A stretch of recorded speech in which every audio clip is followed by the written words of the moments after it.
The concept of good and evil in a video game can vary greatly depending on what you're playing, though usually we can tell who the heroes are by their motives. However, what happens when the so-called good guys become the enemies or you have to control them for their immoral goals? This video will cover the honorable and decent characters in gaming that turned to the dark side, or at least the corrupt neutral side, suggested by viewer Optimus Knight. For a character to be eligible for this list, there has to be evidence that they once fought on or aligned with the side that the game considers good, and now they fight for some corrupt or selfish or straight up evil cause. We can see this happen in-game or learn about it through exposition as long as it's established. It doesn't matter if these characters appeared in other media first, as long as their good to evil transformation story was unique to their video game world. And these characters don't have to be the main protagonists, they can be secondary characters too. That being said, I will exclude games that allow the player to choose a good or evil path, like Infamous or Spider-Man Web of Shadows, and exclude characters that are purely brainwashed. I want characters that don't give us a say in the matter if they willingly choose to go down the nefarious route. So let's travel the path of the top 10 video game good guys gone bad. Number 10. Cody Travers from Final Fight and Street Fighter. Cody is low on the list since his version of going to the corrupt side is I'm bored with life now, I'm gonna get into brawls for fun. He first appeared in Final Fight as the basic protagonist. His goal? To rescue Jessica Hagar, his girlfriend. He saved her by beating up the thugs from the Mad Gear Gang who kidnapped her with his brawler fighting style.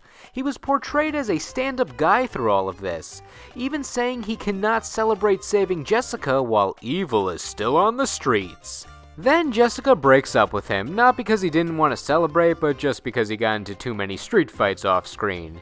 This cemented Cody's change from professional vigilante to professional ruffian. Ne'er-do-well? Punk? One of those. He was even arrested for aggravated assault and eventually put in prison. He found his way into the Street Fighter series by breaking out of prison, twice. Even if you don't read his backstory, you can tell something went wrong in Cody's life considering his change of clothing from generic outfit to prison stripes and handcuffs. His only reason for participating in these Street Fighter tournaments is because he enjoys a nice violent fight, and this is a good excuse to get into one. He doesn't align with any of the truly evil organizations, but he clearly states he's not a good guy anymore. He's more of a chaotic neutral type in the grand scheme of things, fighting anyone who's tough enough even if it increases his prison sentence. Number 9. Pigma from Star Fox. In his original backstory, he was part of the first Star Fox team with Fox's dad and Peppy. Peppy recounted Pigma as a cunning pilot who was still a heroic member of the team. However, when the crew was investigating Planet Venom, where evil scientist Andross was exiled, Andross bribed Pigma with great riches to lead the crew into Andross's trap, and Peppy was the only one to escape. Doesn't take much to make Pigma switch alliances, if only Peppy kept his wallet on him during missions. Because Star Fox lore loves to retcon things, Star Fox Zero changed Pigma's backstory to reveal he was evil the whole time, acting as a double agent who was only a temporary hired hand for the original Star Fox crew, making his betrayal feel less personal. I prefer the original backstory present in Star Fox 64 and Assault. In Star Fox 64, I think it adds more to him as an antagonist when Pigma is introduced as a part of Wolf's team, Star Fox's rival.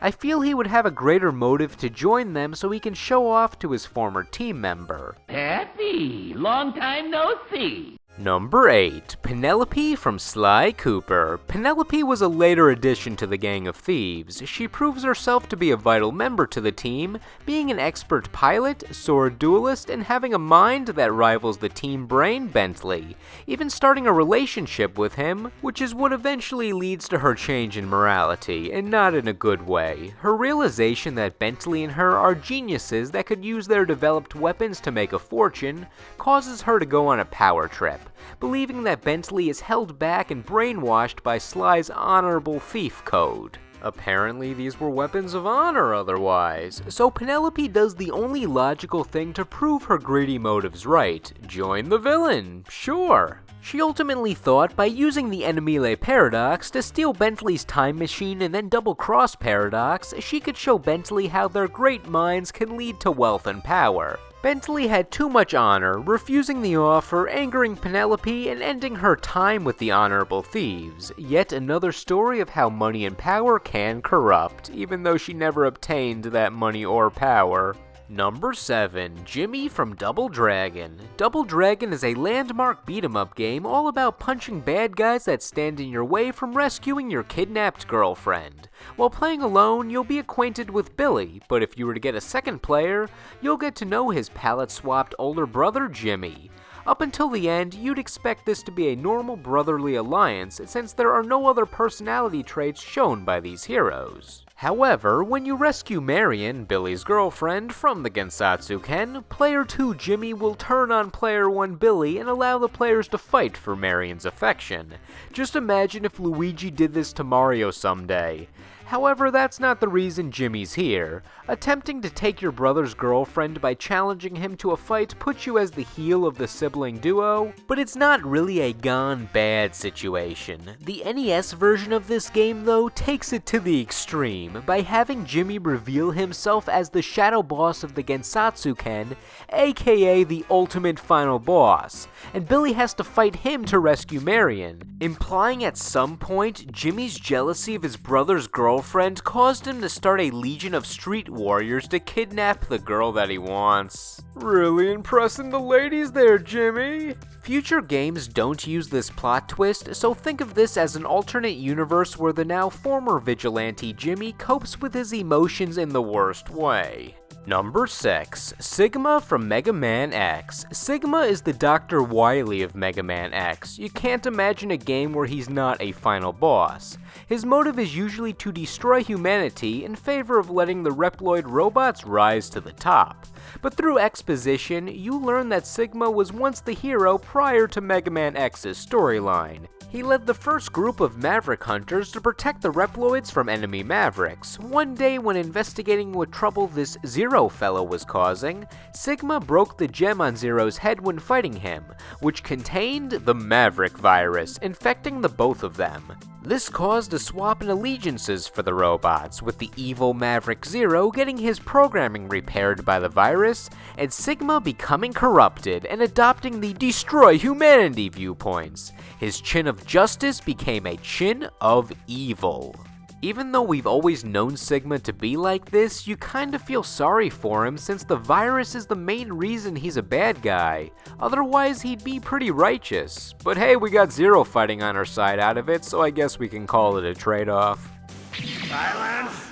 Number 5. Cortana from Halo. Cortana's more than your average AI with sentience. She's great at helping Master Chief and the army store data and hack into areas, along with cloning herself to increase the power of her abilities.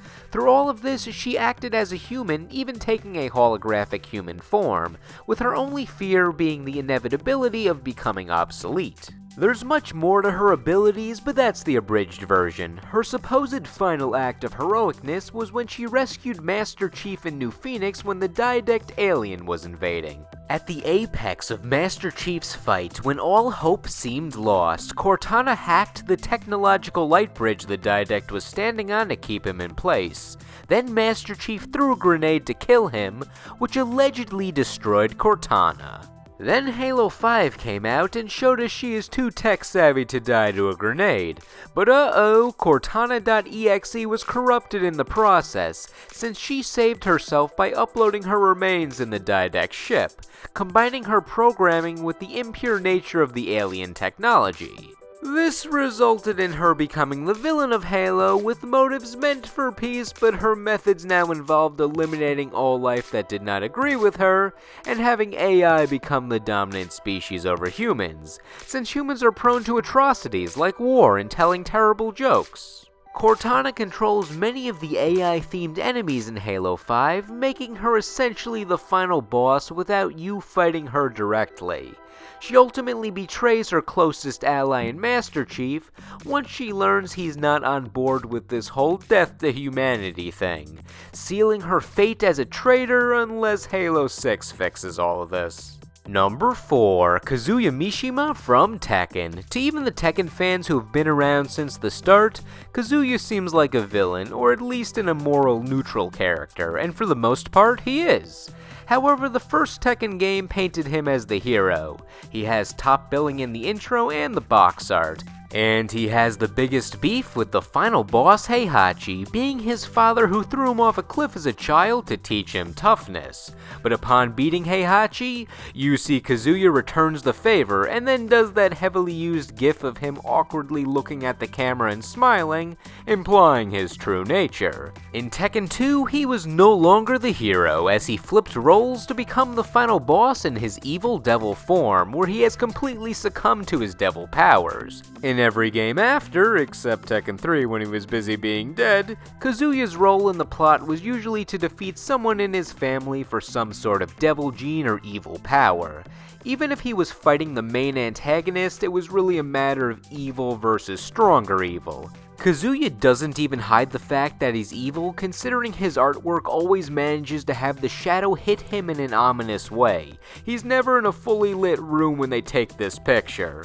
The main instances where we see Kazuya's good side early in the series is when the character Angel represents his good side trying to take over his prevalent personality in Tekken 2, and the Tekken anime movie showing Heihachi tormenting Kazuya as a child led to the devil saving him after he's thrown off the cliff.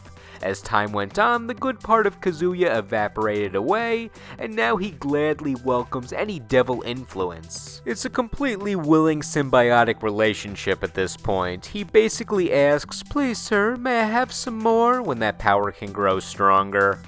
Number 3. Wheatley from Portal 2. Wheatley is hilarious and everyone should love him. He spouts some great lines when carrying him around throughout the first half of Portal 2. He's your, or more Shell's, robot buddy that was disconnected from computer overlord Gladys that is ready to help you escape from the testing facility while making comical remarks. You simply have to get through all the puzzles with Wheatley and replace Gladys's head with his head so he can let you out. So you get to Gladys, switch the heads, and now Wheatley is in control of everything and he summons the elevator to let you escape. But hey, why is the game only halfway done? So Wheatley realizes he has all the power now and he likes it, Mikey likes it, so he continues to test Shell and eventually tries to kill her. He takes the role of GLaDOS and loses any sense of compassion, forcing you to defeat him as you initially planned to do with GLaDOS. Wheatley's main reason for going mad with power is due to the mocking by GLaDOS, saying he was designed to be a stupid robot. He wanted to show her that it does not matter how dumb he is when he has all the power. So his emotional switch makes sense and gives him more of a motive than just, "I have dominance now, I'm evil." You may ultimately feel bad for him at the end of the game, but I won't spoil that moment since it's actually kinda sweet. Number 2. Superman from Injustice. Oh boy, lots of backstory to summarize. There's a whole comic book with the story the game did not have time to go into, explaining Superman's full transformation from do-gooder to dictator based on the video game, which shows the shades of gray on why Superman nixed the no-killing policy. But let's save time with the Cliff Notes version the game gave us. The Joker tricked Superman into killing Lois Lane, who was carrying his child, by using Scarecrow's fear toxin to make Superman think Lois was Doomsday. After all those years of Batman letting Joker live due to his no-killing policy, Superman kills Joker based on his track record and knowing this could have been prevented if Joker was dead. This put the notion in his mind, hey, we should kill the bad guys to prevent bad things from happening. Then his definition of bad evolved into anyone that disagrees with him and all hell broke loose. Some of his evil lines are just so campy when he reached maximum capacity evil, like, "This world is mine," and "Kneel before me."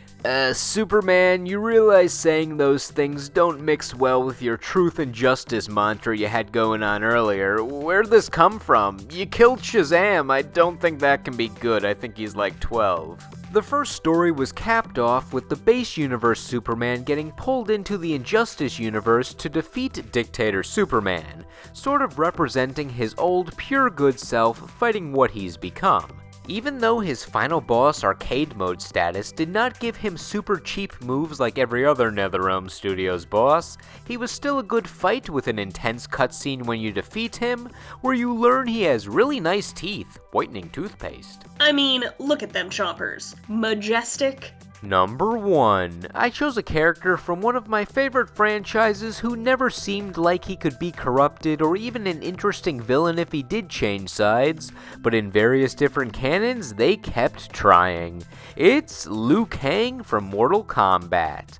Liu Kang was as good as they could get. He was a pure Shaolin monk who was trained to defeat evil. He had no evil intentions. His main character trait was to defend Earthrealm. That all changed a multitude of times. The big example was in the revamped timeline starting in Mortal Kombat 9, aka the current timeline, where he understandably got annoyed at Raiden's constant choices to change the supposedly doomed timeline based on visions from Raiden's future self. After seeing nearly all of his friends and allies get killed as a result of Raiden's paranoia-based choices and the Elder Gods not interfering with Shao Kahn basically breaking the rules of Mortal Kombat which led to these threats, Liu Kang finally turns on Raiden, resulting in Raiden accidentally killing Liu Kang.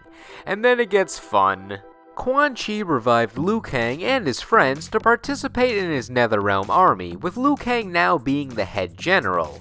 When Quan Chi revives you, he puts this evil juice in your veins where you retain all of your memories and feelings, but in an evil way. The visions are gone, but I know what should be. I was put here by your hand. An accident, which haunts me to this day. With this, he's not a mindless zombie, that's the other timeline. He seems to have a hold on his opinions about the Elder Gods and Raiden right before he died, putting him on the side of Shinnok in the NetherRealm rather than Raiden. I should thank you. You freed me. The Elder Gods you blindly serve. I will help Shinnok end their rule. He was driven to a point where he wants to see Earthrealm fail, and then he became the Emperor of the NetherRealm, but we have to wait until Mortal Kombat 11 to see how evil he can be there. This was the furthest Liu Kang was taken with the evil plotline. Before that, they pushed it, but not all the way. The first timeline made him a zombie, but his good spirit was still around. MK9 had a non-canon ending where he opposes Raiden, defeats him in a fight, and then becomes a raging fire god. And Mortal Kombat Legacy made him a misguided villain who represented Shang Tsung and Outworld in the tournament. I was never much of a Liu Kang fan in the past, but with this current iteration, I'm excited to see where NetherRealm Studios can take this former protagonist in the future, making him my top former video game good guy gone bad. So what did you think of these choices? You like all these characters as good guys or not so good guys? Did I leave off any cool candidates? Let me know in the comments. Anyway, thank you all for watching, and I will see you in the next video.